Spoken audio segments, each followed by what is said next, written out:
আমরা জানি ইসলাম এসেছে অনেক আগে, অনেক পরে আমরা ইসলামকে সুন্দর সুরক্ষিতভাবে বিস্তারিত এবং সুবিন্যস্তভাবে আমরা পাচ্ছি। আমরা যে কোনো ইসলামের যে কোনো অধ্যায়কে খুলি না কেন, দেখা যায় অধ্যায় পরিপূর্ণ হয়ে আছে, সুবিন্যস্ত হয়ে আছে। যেখানে ব্যাখ্যার প্রয়োজন সেখানে ব্যাখ্যা দেওয়া হয়েছে, যেখানে আরও বেশি বিস্তারিত আলোচনার প্রয়োজন সেখানে বিস্তারিত আলোচনা করা হয়েছে। যে কোনো অধ্যায় খুলি না কেন, কোনো অধ্যায়ের মাঝে অপূর্ণাঙ্গতা আমরা দেখব না। এমন হবে না যে মানুষের একটা সমস্যা দেখা দিয়েছে বা মানুষের জীবনের বড় একটা অধ্যায় আছে, কিন্তু সেই অধ্যায় নিয়ে ইসলাম কথা বলেনি, ইসলাম এই বিষয়ে কোনো ব্যাখ্যা বিশ্লেষণ দেওয়া হয়নি, কোনো ধারণা দেওয়া হয়নি, দেওয়া হবে না। যে কোনো অধ্যায় আমি খুলি না কেন আমরা এই বাস্তবতা দেখতে পাই।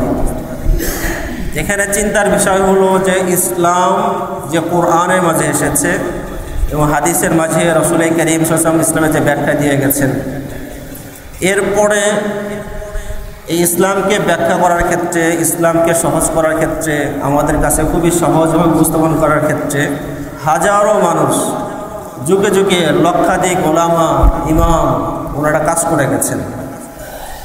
ওনারা কোরআন নিয়ে গবেষণা করেছেন, হাদিস নিয়ে গবেষণা করেছেন এবং প্রতিটা অধ্যায়কে সুন্দরভাবে সুবিন্যস্তভাবে আমাদের সামনে উপস্থাপন করেছেন, যেন আমরা খুব সহজে ইসলামকে বুঝতে পারি, জানতে পারি।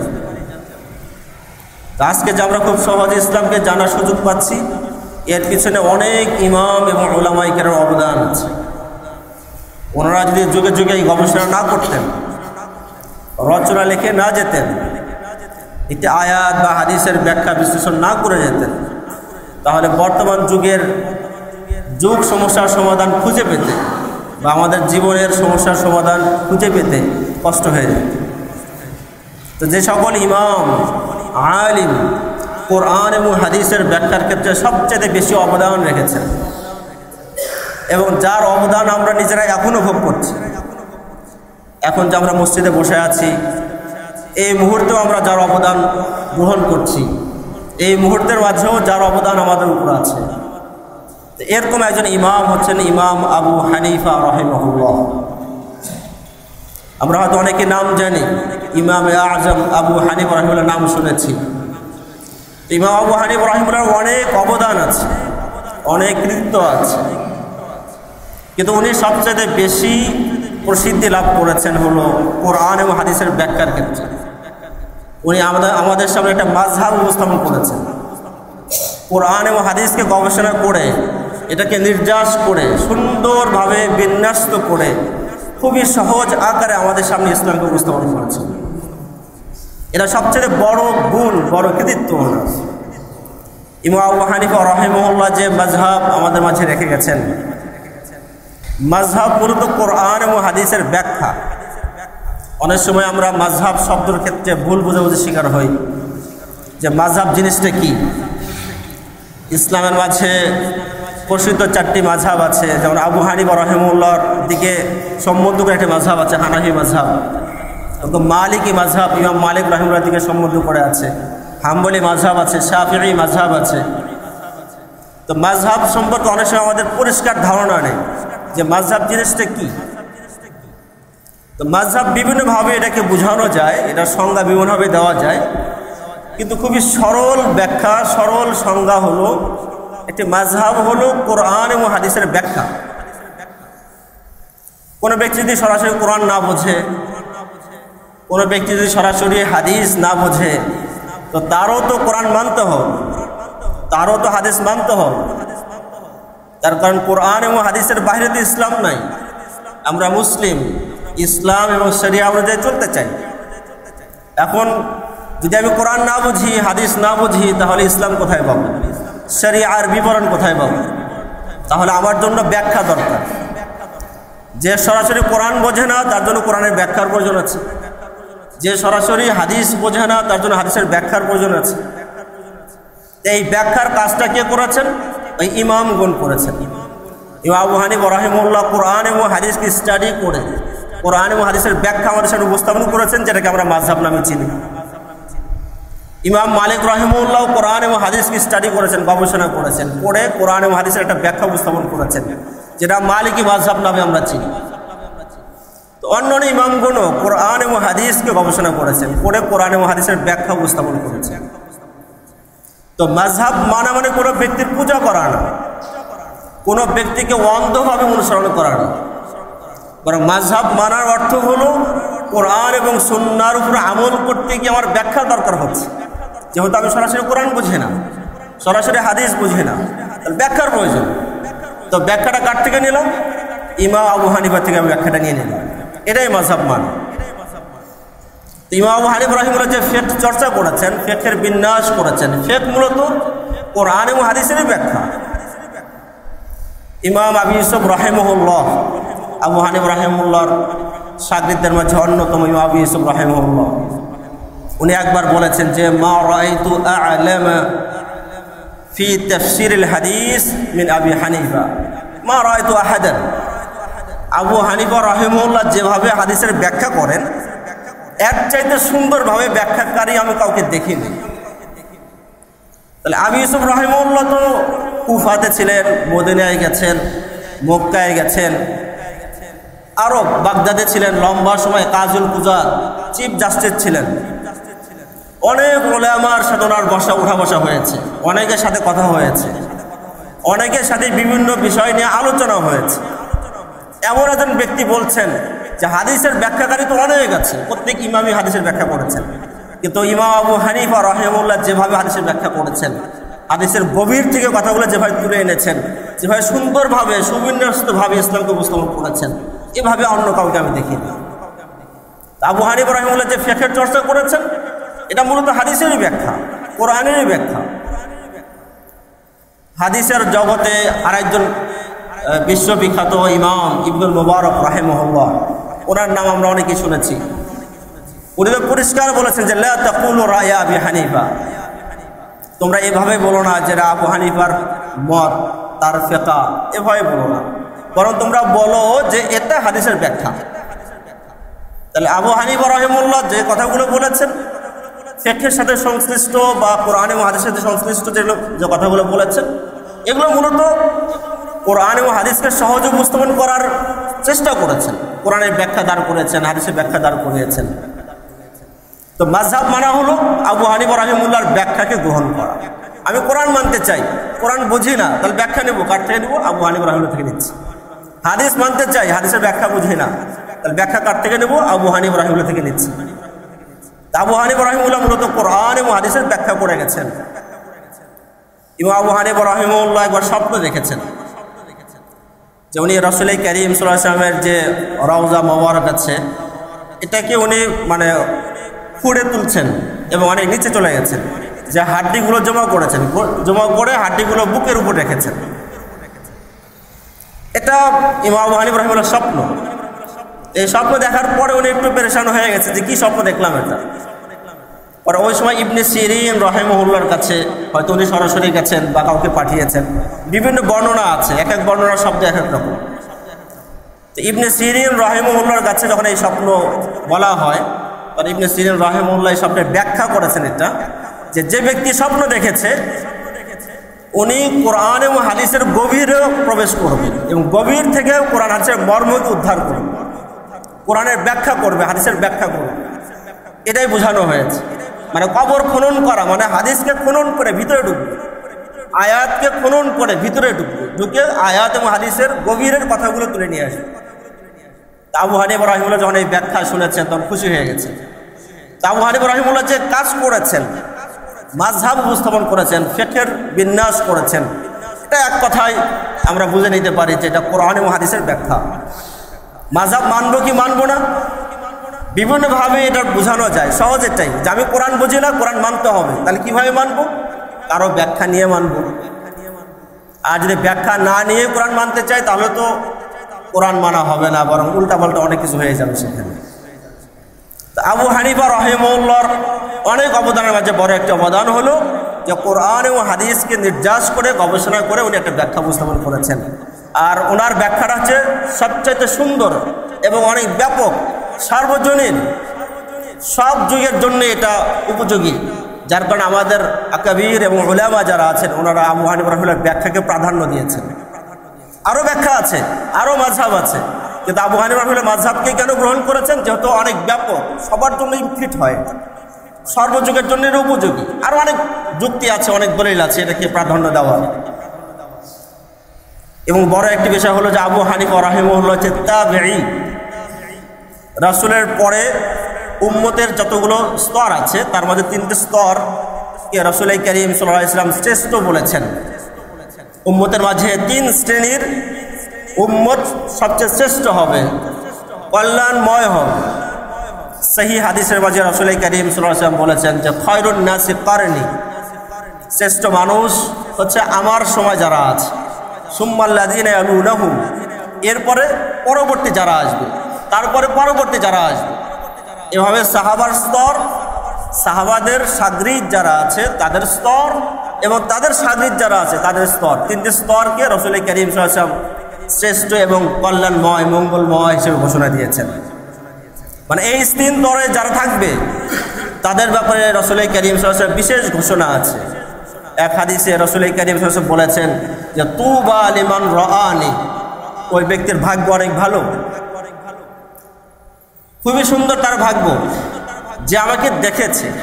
রাসূলকে যে দেখেছে সে তো সাহাবী, প্রথম স্তর চলে গেল।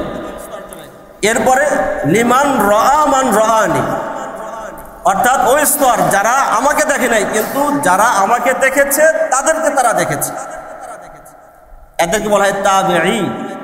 যারা রসুলকে দেখে নাই কিন্তু সাহাবায়ে কেরামকে দেখেছেন, সাহাবায়ে কেরাম থেকে ইসলাম গ্রহণ করেছেন, আমল শিখেছেন, নামাজ রোজা হজ যাকাত শিখেছেন সাহাবায়ে কেরাম থেকে, এই স্তরও উত্তম, এরাও ভাগ্যবান। এরপরে যারা তাদেরকে দেখেছে তারাও ভাগ্যবান। এই 3 স্তরকে বিশেষভাবে রাসূল করিম সাল্লাল্লাহু আলাইহি ওয়াসাল্লাম ভাগ্যবান বলেছেন। অন্য হাদিসে রাসূল করিম সাল্লাল্লাহু আলাইহি ওয়াসাল্লাম বলেছেন যে লা ইয়াদখুলুন নারা মুসলিমুন রাআনি আও রাআ মান রাআনি, কোন মুসলিম ইসলাম অবস্থায়, ঈমান অবস্থায় মারা গেছে আর আমাকে দেখেছে সে জাহান্নামে প্রবেশ করবে না। এরপরে যারা তাদেরকে দেখেছে তারাও প্রবেশ করবে না। এর বিশেষ একটা ফজিলত, মর্যাদা তাদেরকে দেওয়া হয়েছে। কেন? যেহেতু তারা সবচেয়ে শ্রেষ্ঠ যুগে আছে এবং সাহাবায়ে কেরামকে দেখেছে, সাহাবায়ে কেরাম থেকে সরাসরি ইসলামকে গ্রহণ করেছে। তা আমাদের প্রসিদ্ধ 4 মাযহাবের মাঝে শুধু একটি মাযহাবই এমন আছে যে মাযহাব ওয়ালা, যার দিকে নিসবত করা হয়েছে মাযহাবকে, উনি তাবেঈ ছিলেন, মানে সরাসরি সাহাবীকে দেখেছেন। তাহলে 4 মাযহাবী ইমাম মালিক রাহিমাহুল্লাহ উনি সরাসরি সাহাবীকে দেখেননি, ইমাম শাফিঈ রাহিমাহুল্লাহ উনিও সরাসরি সাহাবীকে দেখেননি, ইমাম আহমদ ইবনে হাম্বল রাহিমাহুল্লাহ উনিও সরাসরি কোনো সাহাবীকে দেখেননি। ব্যতিক্রম ইমাম আবু হানিফা রাহিমাহুল্লাহ, যিনি একাধিক সাহাবীকে দেখেছেন, আর এই সূত্রে ওনাকে তাবেঈ বলা হয়। ইমাম আবু হানিফা রাহিমাহুল্লাহ তাবেঈ ছিলেন, যিনি ইসলাম সাহাবা থেকে নিয়েছেন বা সাহাবী যুগকে দেখার সুযোগ পেয়েছেন। হযরত আনাস রাদিয়াল্লাহু আনহুকে উনি একাধিকবার দেখেছেন। তাবাকাত ইবনে সাদ কিতাবের মাঝে আবু হানিফা রাহিমাহুল্লাহর বক্তব্য, নিজের বক্তব্য উল্লেখ হয়েছে। উনি বলেছেন যে আনাস ইবনে মালিক রাদিয়াল্লাহু আনহু বিশিষ্ট সাহাবী, রাসূলের খাদেম ছিলেন। তো উনি কুফায় এসেছেন, অবস্থান করেছেন। কত রাআইতুহু মিরারান, আমি একবার দুইবার না অনেকবার ওনাকে দেখেছি। এছাড়া ইমাম আবু হানিফা রাহিমাহুল্লাহর জন্ম হয়েছে 80 হিজরিতে। তো 80 হিজরি পর্যন্ত বা তারপরেও অনেক সাহাবী জীবিত ছিলেন এবং যাদেরকে দেখেছেন, সাক্ষাৎ হয়েছে, এটাই সম্ভব, প্রবল সম্ভাবনা এটা যে আবু হানিফা রাহিমাহুল্লাহ একাধিক সাহাবীকে দেখেছেন। এবং কোনো কোনো বর্ণনা থেকে বোঝা যায় যে তাদের কথা শুনেছেন, রিওয়ায়াত করেছেন, একটু বোঝা যায়। তা আবু হানিফা রাহিমাহুল্লাহ বিশেষ একটা মর্যাদা, যিনি সরাসরি সাহাবীকে দেখেছেন। তাবেঈ, তাবেঈর সব ফজিলত ওনার জন্য হবে। এই জন্য হানাফি মাযহাবের নয়, অন্য মাযহাবের কোনো আলেম, শাফিঈ মাযহাবের বা মালিকি মাযহাবের, ওনারাও আবু হানিফা রাহিমাহুল্লাহকে ইমামে আযীম বলেছেন, বড় ইমাম বলেছেন, ইমামু আইম্মাতুল মুসলিমিন বলেছেন, শাইখুস সালাফ বলেছেন। এমন নয় যে যারা হানাফি তারাই আবু হানিফা রাহিমাহুল্লাহর প্রশংসা করবে, এরকম না। কারণ আবু হানিফা রাহিমাহুল্লাহর প্রশংসা, ওনার কৃতিত্ব, ওনার স্বীকৃতি যেভাবে হানাফিরা দেয়, অন্য মাযহাবওয়ালারাও দিয়েছে, যেহেতু উনি ব্যাপকভাবে কাজ করেছেন। এক দিক থেকে বলা যায় যে আবু হানিফা রাহিমাহুল্লাহ শুধু হানাফিদের ইমাম তা নয়, বরং উনি ইমামুল মুসলিমিন, গোটা মুসলমানদের জন্য ইমাম, সবার উপরে অবদান আছে, সবার উপরে। যার কারণে আবু হানিফা রাহিমাহুল্লাহর জীবনী লিখেছেন সব মাযহাবের লোক।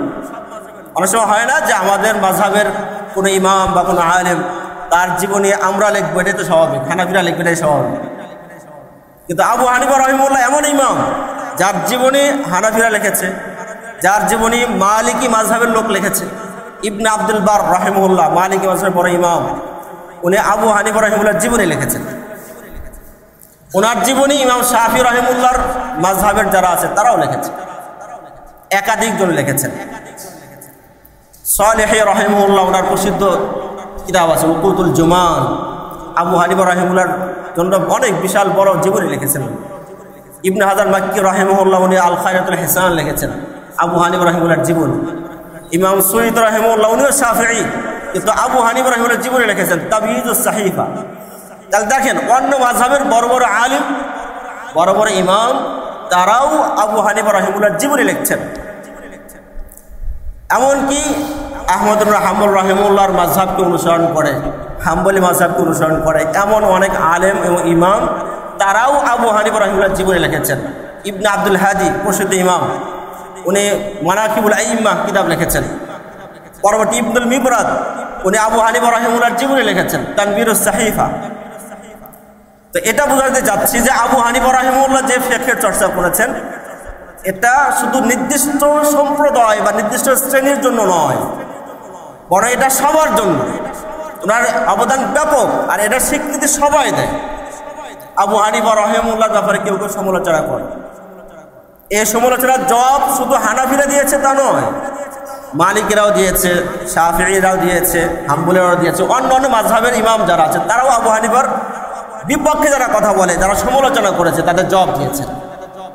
যেহেতু উনি ইমামুল মুসলিমিন, সবার ইমাম, ইমামে আযম সবার।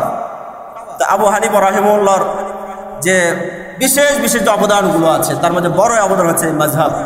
এই বিষয় নিয়ে আমাদের জানা দরকার। যেহেতু আমরা কোরআন এবং হাদিস মানি, যে নামাজ আমরা পড়ছি, এখন নামাজের ভিতরে কোন হাদিস কিভাবে আমল করব, আয়াতের কি অর্থ বোঝানো হয়েছে, আয়াত তো ঠিক আছে কিন্তু আয়াতের মর্মটা কি, এটা কি ফরজ নাকি ওয়াজিব নাকি সুন্নত নাকি মুস্তাহাব, কোন পর্যায়ের, এটা কি শুরুতে পড়বো নাকি শেষে পড়বো, পড়তেই হবে নাকি না পড়লেও চলবে, নামাজ এভাবে যদি না পড়ি তাহলে নামাজ ভেঙে যাবে কি যাবে না, কি কি কারণে নামাজ ভেঙে যায়, এরকম অনেক বিষয় উনি আমাদের জন্য লিখে রেখে গেছেন। ওনার সাগরিদ যারা আছে তারা লিখে রেখে গেছেন, যার কারণে আমরা খুব সহজে নামাজ শিখতে পারছি এবং নামাজের মাসআলাগুলো আমরা জানতে পারছি। কোনো কারণে নামাজ ভেঙে গেলে সেই কারণ সম্পর্কে আমরা জানতে পারছি, এটা ওনার অবদান। এই জন্য ওনার সম্পর্কে আমাদের জানতে হবে। না জানলে অনেক সময় দেখা যায় যে মানে ওই ভক্তি শ্রদ্ধা আসলে আমাদের মাঝে আসে না। যার অবদানের ইহসান আমি ভোগ করছি তার প্রতি শ্রদ্ধা দেখানো দরকার, কিন্তু না জানার কারণে আমরা শ্রদ্ধা দেখাতে পারি না। এই জন্য আবু হানিফা রাহিমাহুল্লাহ সম্পর্কে আমাদের জানা দরকার, নিসুরার মাযহাব সম্পর্কে। আবু হানিফা রাহিমাহুল্লাহর বড় একটি ফজিলত হলো উনি তাবেঈ ছিলেন, এটা বড় একটি ফজিলত। ওনার আরেকটি বড় মর্যাদা হলো যে আবু হানিফা রাহিমাহুল্লাহর উস্তাদ, যাদের থেকে হাদিস গ্রহণ করেছেন, যাদের থেকে ফিকহ গ্রহণ করেছেন, ইসলাম শিখেছেন, এর পরিমাণ অনেক। বর্তমানে তো আমরা ইসলাম সম্পর্কে জানার চেষ্টা করি বই থেকে, কিতাব থেকে, অনেক প্রচুর লেখা হয়ে গেছে। কেউ যদি কোনো ব্যক্তির কাছে নাও যায় তারপরে ইসলাম সম্পর্কে কিছু না কিছু ধারণা পাবে। যদিও বা এখানে একটা আশঙ্কা আছে, অনেকে মনে করেন যে ইসলাম বোঝার জন্য, কোরআন বোঝার জন্য, হাদিস বোঝার জন্য কোনো ব্যক্তির কাছে যাওয়ার প্রয়োজন নাই, আলেমদের কাছে যাওয়ার প্রয়োজন নাই। কিন্তু অনেক মনে করে যে তাফসির পড়লেই হলো, কোনো বই পড়লেই হলো, বইয়ে তো সব লেখাই আছে। কিন্তু এটা খুবই ঝুঁকিপূর্ণ। আশঙ্কা আছে যে বইয়ে তো একাধিক মত উল্লেখ থাকে, অনেক বিষয়ে দেখা যাচ্ছে যে আয়াতের দুই ধরনের ব্যাখ্যা দেওয়া আছে, হাদিসের দুই ধরনের ব্যাখ্যা দেওয়া আছে, কখনো কখনো একটা বিষয়ে 10-12টি মত উল্লেখ থাকে। যদি বই যদি আপনার যথেষ্ট হয় তাহলে 10টি মতের কোনটা আপনি নেবেন, কোনটা বাদ দেবেন। আর যা নিচ্ছেন এটা কি ঠিক বলে নিচ্ছেন নাকি আপনি নিজের চাহিদা অনুযায়ী নিচ্ছেন, সেটা নির্ণয় করবে কীভাবে।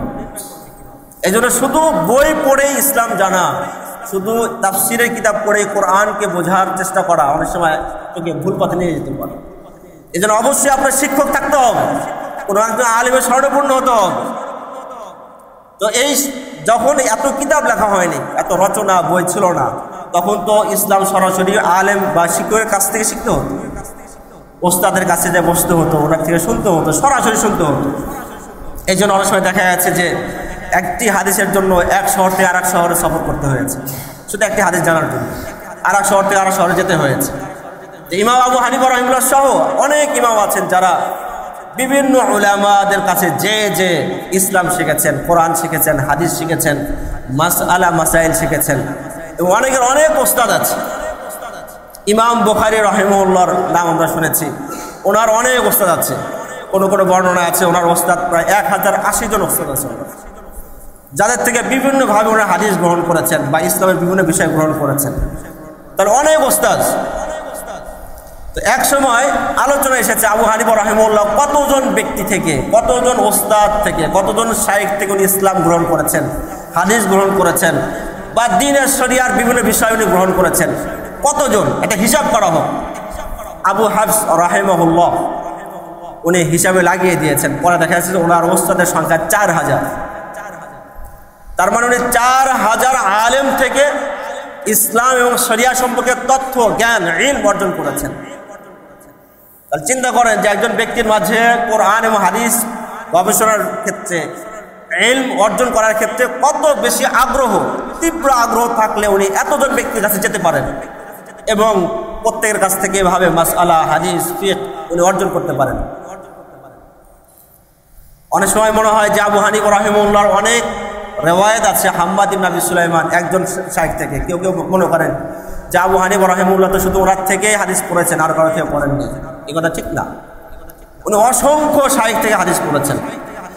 মক্কাতে অনেক লম্বা সময় মক্কাতে অবস্থান করেছেন এবং হজে করেছেন প্রায় 55 বার।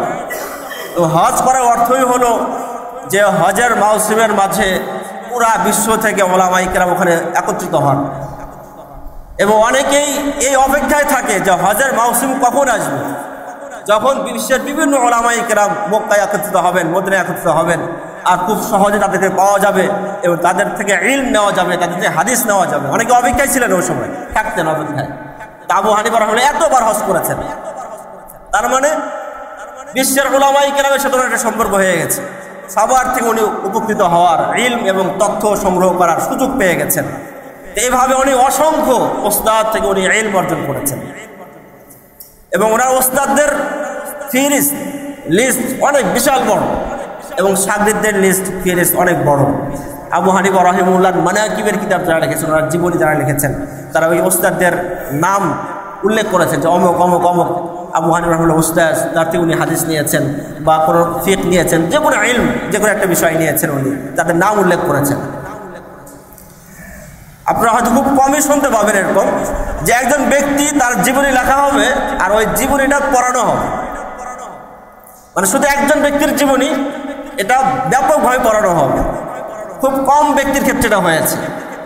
আমাদের নবী হযরত মুহাম্মদ সাল্লাল্লাহু আলাইহি ওয়াসাল্লামের সিরাত পড়ানো হয়, নবী রাসূলের তো অন্য স্তরের, কিন্তু উম্মতের মাঝে খুব কম ব্যক্তি এমন পাবেন যার জীবনীকে স্বতন্ত্রভাবে ওনার একাও জীবনী লেখা হয়েছে এবং পড়ানো হচ্ছে এবং ব্যাপকভাবে এটা পড়া হচ্ছে। আপনারা তো কল্পনা করতে পারেন যে একটা আবু হানিফা রাহিমাহুল্লাহর জীবনী পড়ানো হচ্ছে, আর এই জীবনী যারা পড়ছে শিক্ষার্থী কতজন হতে পারে? 50 জন, 100 জন, 200 জন, কতজন হতে পারে? এটা আপনি খুব সহজে অনুমান করতে পারবেন হারিস রাহিমাহুল্লাহর বক্তব্য থেকে। হারিস রাহিমাহুল্লাহ উনি আবু হানিফা রাহিমাহুল্লাহ একটা জীবনী লিখেছেন। উনি বুখারার মানুষ, জীবনী লিখেছেন, ওই জীবনীর পড়ান, মানে দর্শ দেন। তো এই দর্শে মুস্তামলি আমরা বুঝতে পারি মুকাব্বির। অনেক সময় হয় না যে কারেন্ট চলে গেলে তখন মুকাব্বির থাকে, যাদের যেন ইমাম সাহেবের আওয়াজ পৌঁছায় দেওয়া যায়। তো মুকাব্বির, মুস্তামলি। তো উনি যখন নাকি আবু হানিফা রাহিমাহুল্লাহর জীবনী পড়াতেন, তখন ওনার ক্লাসে এত ছাত্র শিক্ষার্থী উপস্থিত থাকতো যে 400 জন মুকাব্বিরের প্রয়োজন হতো। চিন্তা করেন, 400 জন মুকাব্বিরের প্রয়োজন হতো। আপনারা যারা ইস্তেমার ময়দানে গেছেন এবং মুকাব্বিরদেরকে দেখেছেন, সেই হিসাবে আপনি হিসাব করে দেখেন যে 400 জন মুকাব্বির প্রয়োজন হতো, তাহলে শাগিদ শিক্ষার্থীদের সংখ্যা কত বড় হতো। এবং সবাই কি করছে? আবু হানিফা রাহিমাহুল্লাহর জীবনী পড়ছে ওস্তাদ এবং মুআল্লিম যিনি উনি পড়াচ্ছেন আর অন্যরা সবাই লিখে নিচ্ছে এবং শুনছে এটা। তো আবু হানিফা রাহিমাহুল্লাহ বিশেষ এটা একটা ওনার মর্যাদা যে ওনার জীবনী নিয়ে ওনার কাজ নিয়ে ব্যাপকভাবে চর্চা হয়েছে, ব্যাপক কাজ হয়েছে। এবং একজন তো খুব সুন্দর বলেছেন, ইবনে নাদিম রাহিমাহুল্লাহ আল ফিরিস কিতাব লিখেছেন, ওই কিতাবের মাঝে উনি বলেছেন যে আল ইলমু বাররান ওয়া বাহরান শারকান ওয়া গারবান কুরবান ওয়া বু'দান তাদবিনুহু। ইলম কোরআন এবং হাদিসের ব্যাখ্যা আপনি যদি স্থলভাগে খোঁজেন অথবা জলভাগে খোঁজেন, পশ্চিমে খোঁজেন বা পূর্বে খোঁজেন, কাছে কারো থেকে খোঁজেন অথবা দূরে কারো থেকে খোঁজেন, সব জায়গায় দেখবেন যে আবু হানিফার রচনা।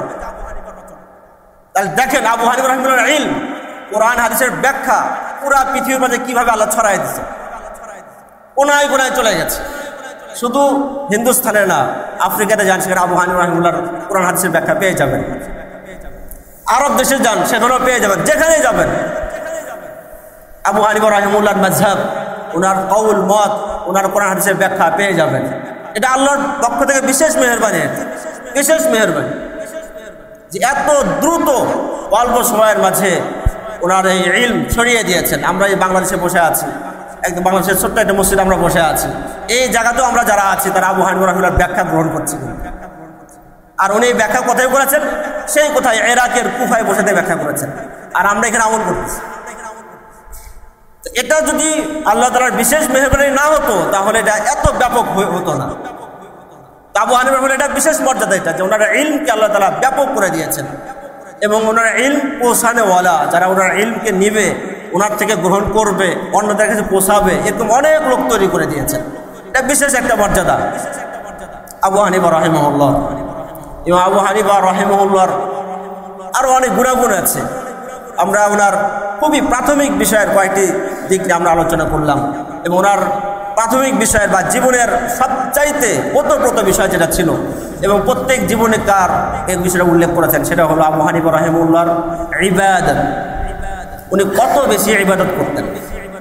চিন্তা করেন যে কোরআন এবং হাদিসের ব্যাখ্যা, তো ব্যাখ্যা ক্ষেত্রে অনেক সময় মানুষের ভুল হয়ে যায়, অথবা মানুষ মন গড়া ব্যাখ্যা করে, নিজের মতো করে ব্যাখ্যা করার চেষ্টা করে। প্রথমে নিজে একটা মত ঠিক করে, ঠিক করার পরে কোরআন থেকে খোঁজে তার মতের সমর্থন পাওয়া যায় কিনা। সমর্থন পাওয়া না গেলে শব্দের বিকৃতি ঘটিয়ে, আয়াতের বিকৃতি ঘটিয়ে বা হাদিসের তাহরিফ করে নিজের মতের সমর্থন জোগানোর চেষ্টা করে। এটা কেন করে? এই জন্য করে যে তার মাঝে ইখলাস এবং আল্লাহর ভয় নেই।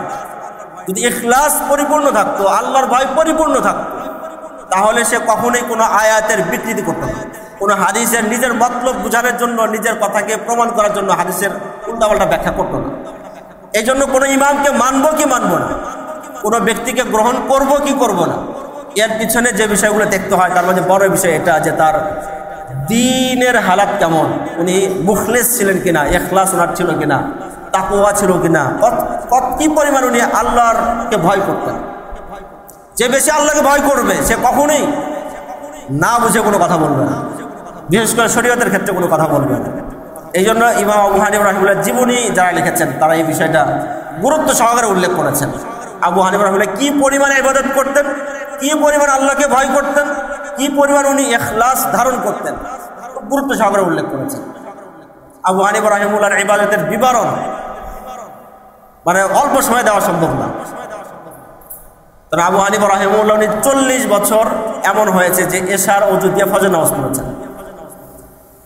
একদিন দুদিন না, 40 বছর এশার ওযু দিয়ে ফজর নামাজ পড়েছেন। এবং এর মাঝে প্রায় 30 বছর এমন গেছে যে উনি এক রাকাতে পুরো কোরআন খতম করেছেন, এক রাকাতে। চিন্তা করেন যে আমরা তারাবি আসলে রমজানে কত দ্রুত পড়ার চেষ্টা করি, কত বাহানা খুঁজি, আর উনি সারা রাত জাগ্রত থেকেছেন এবং কোরআন খতম করেছেন। তো কোরআনের ক্ষেত্রে যদিও বা স্বাভাবিক নিয়ম হলো এটা, অনেকে প্রশ্ন আসতে পারে যে স্বাভাবিক নিয়ম হচ্ছে 3 দিনে খতম করা, 3 দিনের কম সময়ে খতম না করা, এটা স্বাভাবিক নিয়ম।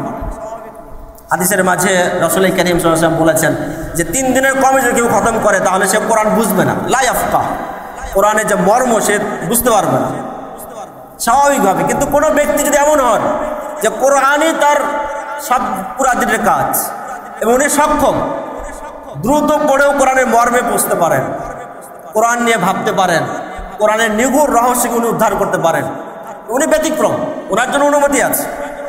হয়তো ওসমান ইবনে আফফান রাদিয়াল্লাহু আনহু উনিও অনেক সময় দেখা যাচ্ছে যে এক রাকাতে পুরো কোরআন খতম করেছেন সাহাবী। তামিম আদ-দারি রাদিয়াল্লাহু আনহু উনিও এক রাকাতে পুরো কোরআন খতম করেছেন। সাঈদ ইবনে জুবায়ের রাহিমাহুল্লাহ উনিও এক রাকাতে পুরো কোরআন খতম করেছেন। এক রাকাতে পুরো কোরআন খতম করা এটা অস্বাভাবিক বা একদম অসম্ভব এরকম না, সম্ভব। বাকি হ্যাঁ, সবার জন্য সম্ভব না। যারা ওই পর্যায়ের ওরকম ধরনের সাহস আছে, হিম্মত আছে, আগ্রহ আছে, কোরআনের সাথে এরকম ভালোবাসা আছে, তাদের জন্য সম্ভব। আবু হানিফা রাহিমাহুল্লাহ লম্বা সময় এরকম দেখা যাচ্ছে যে উনি এক রাকাতে পুরা কোরআন খতম করেছেন, পুরা কোরআন। রমজান এসেছে তো দিনে এক খতম, রাতে আর এক খতম, 60 বার খতম করেছেন। কখনো দেখা যাচ্ছে যে উনি ঈদের দিন সহকারে 62 বার খতম করেছেন। মানে কোরআন, আল্লাহর সাথে কথা বলা, আল্লাহর সান্নিধ্য লাভ করা, এটাই যেন ওনার পুরা দিনের কাজ ছিল।